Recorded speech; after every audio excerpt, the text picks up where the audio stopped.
ગોકુળ ગામની નજીક એક નગરીમાં એક ભરવાડણ રહેતી હતી. એ ભરવાડણનું નામ હતું હીરાબાઈ. હીરાબાઈ ખૂબ જ ભોળી હતી, એટલે ગામના લોકો એને ભોળી ભરવાડણ કહેતા હતા. કારણ કે એના હૃદયમાં કોઈ છળ કપટ કે ચતુરાઈ નહોતા. એની દુનિયા એટલે એની ગાયો અને એના વાલા કાનજી ભગવાન પુરુષોત્તમ. જ્યારે પવિત્ર અધિક માસ એટલે કે પુરુષોત્તમ માસ આવ્યો, ત્યારે આખા ગામમાં ભક્તિનો માહોલ છવાઈ ગયો. ગામના લોકો મંદિરે જાય, કથા સાંભળે અને ભગવાનને રીઝવવા માટે જાત જાતના નિયમો લે. ગામના લોકોને જોઈને ભોળી ભરવાડણ પણ મંદિરના ઓટલે બેસીને કથા સાંભળવા લાગી.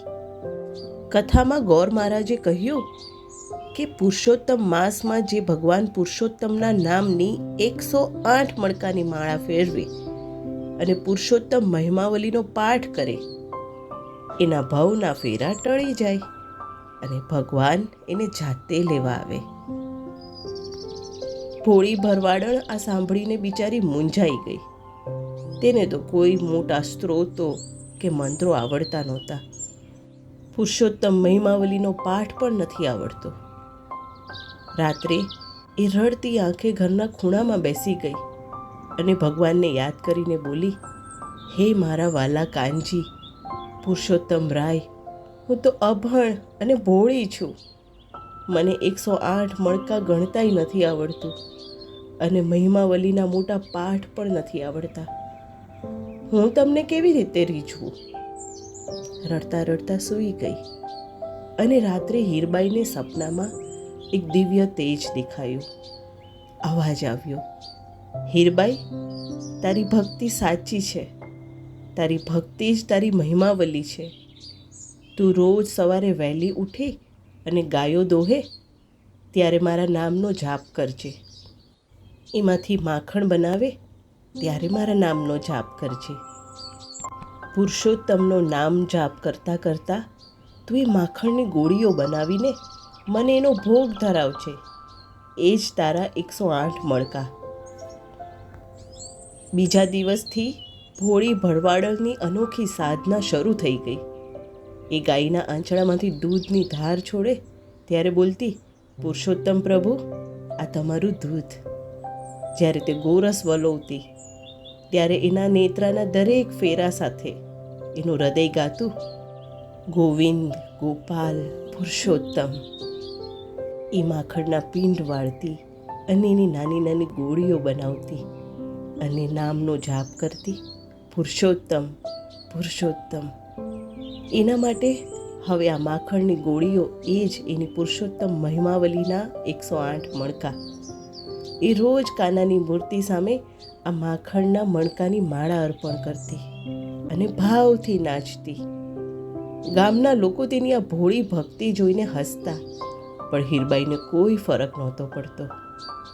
અધિક માસનો છેલ્લો દિવસ આવ્યો. આખા ગામના લોકોએ વ્રતનું જાગરણ કર્યું, મોટા દાન પુણ્ય કર્યા અને વિચારવા લાગ્યા, અમારા જેવું પુણ્ય તો કોઈને ન મળે. બીજી તરફ ભોળી ભરવાડણ પોતાના ઝૂંપડામાં બેસીને વિચારી રહી હતી, હાય રે કાના, આજે તો પુરુષોત્તમ મહિમાવલીનો છેલ્લો દિવસ છે. કાલથી તું પાછો વૈકુંઠમાં ચાલ્યો જઈશ. પુરુષોત્તમ પ્રભુ, મારાથી કંઈ ભૂલ થઈ હોય તો મને માફ કરજો. અને રડતા રડતા માખણના 108 મણકા એણે પ્રભુ સમક્ષ મૂક્યા. ત્યાં જ ઝૂંપડીમાં એક દિવ્ય પ્રકાશ ફેલાયો. સ્વયં ચતુર્ભુજ ભગવાન પુરુષોત્તમ પ્રગટ થયા.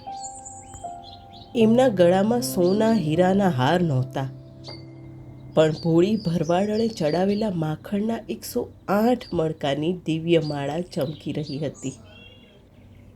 ભગવાન પુરુષોત્તમે હીરબાઈને હસીને કહ્યું, હીરબાઈ, તમારા પ્રેમ અને ભોળપણ આગળ વિદ્વાનોના વેદ પાઠ પણ ઝાંખા પડ્યા છે. તમે જે માખણના મણકાથી મારી મહિમાવલી ગાઈ છે, તેનાથી હું અત્યંત પ્રસન્ન થયો છું. ચાલ, હું તને લેવા આવ્યો છું. ગામના લોકો જ્યારે સવારે હીરબાઈના ઝૂંપડે આવ્યા ત્યારે એમણે જોયું કે હીરબાઈનો દેહ શાંત હતો. એમના ચહેરા પર પરમ તૃપ્તિનું તેજ હતું અને ભગવાનની મૂર્તિમાંથી માખણની સુગંધ આવી રહી હતી. ભોળી ભરવાડળ પ્રેમથી બનાવેલા માખણના મણકાના પ્રતાપે પ્રભુના ધામમાં પહોંચી ગઈ હતી. વાર્તાનો બોધ: ભગવાન પુરુષોત્તમ ક્યારેય ચતુરાઈ, ધન દોલત, મોટા અવાજે કરાતા પાઠ કે ભાવ વગર કરાતા વિધિ વિધાનોથી નથી રીઝતા. તે તો માત્ર ભક્તના હૃદયનો ભાવ અને બોળ પણ જોવે છે.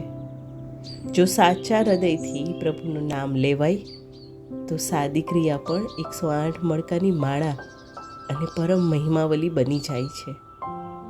જય પુરુષોત્તમ રાય, જય શ્રી કૃષ્ણ.